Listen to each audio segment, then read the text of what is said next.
छत्रपती शिवाजी महाराजांचं अरबी समुद्रामधलं नियोजित भव्य स्मारक मुंबईतल्या गिरगाव चौपाटीवरती करावं आणि उरलेल्या पैशातनं मराठा समाजातील गरीब मुलामुलींच्या शिक्षणासाठी आणि आत्महत्याग्रस्त शेतकऱ्यांसाठी ही रक्कम खर्च करावी अशी मागणी ओबीसी संघर्ष समितीच्या वतीनं एकमुखानं करण्यात आली आहे। ओबीसींच्या ताटातील घास पळवणाऱ्यांना या निवडणुकीमध्ये धडा शिकवू असा निर्धार सुद्धा यावेळी सर्वानुमते व्यक्त करण्यात आला। पुण्यामध्ये ही बैठक झाली। ओबीसी संघर्ष समितीचे संजय सोनवणी सध्या आपल्यासोबत आहेत। संजयजी, काय आपल्या नेमक्या मागण्या आहेत आणि काय अजेंडा आहे आगामी निवडणुकांसंदर्भातला? महत्त्वाची गोष्ट अशी आहे ज्ञानदाजी की आता हा जो शिवस्मारकाचा इश्यू आहे 4.5-5 हजार कोटी खर्च केले जाणार आहे आणि त्यामुळे कोळी आणि पर्यावरण यांच्यावर प्रचंड गंभीर परिणाम होणार आहे।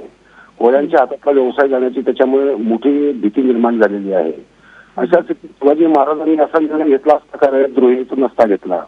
अशा स्थितीत आमची मागणी अशी आहे की शिवस्मारक जे आहे ते गिरगाव चौपाटीवर करावं आणि जे पैसे उलट वाचते त्यातलं भरपूर ते मराठा समाजाच्या जे गरीब विद्यार्थी आहेत ते आणि आत्महत्याग्रस्त शेतकरी आहेत त्यांच्यासाठी उलट ते राखून ठेवावेत अशी सकारात्मक मागणी आम्ही करतोय। आपण मुख्यमंत्र्यांकडे कुणाकडे नेमकी ही मागणी करणार आहात? मुख्यमंत्र्यांकडे आम्ही ही मागणी करतोय।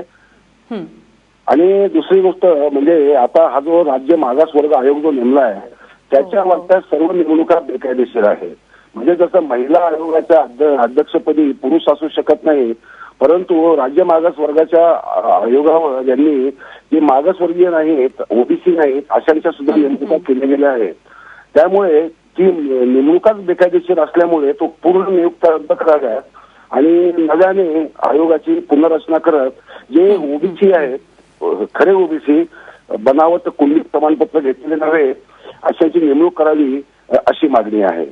आणि तिसरी गोष्ट आता हे जे मराठा आरक्षणाचं हायकोर्टामध्ये चाललं निवडणुकीच्या संदर्भात आम्ही निवडणुका तर काही लढणार नाही आहोत, परंतु जे बनावट प्रमाणपत्र घेऊन निवडणुका लढतील ओबीसीच्या जागांवर त्यासाठी आम्ही नक्कीच मोठ्या प्रमाणात विरोध करणार आहोत। निश्चितपणे त्यासाठी आपला लढा असणार आहे।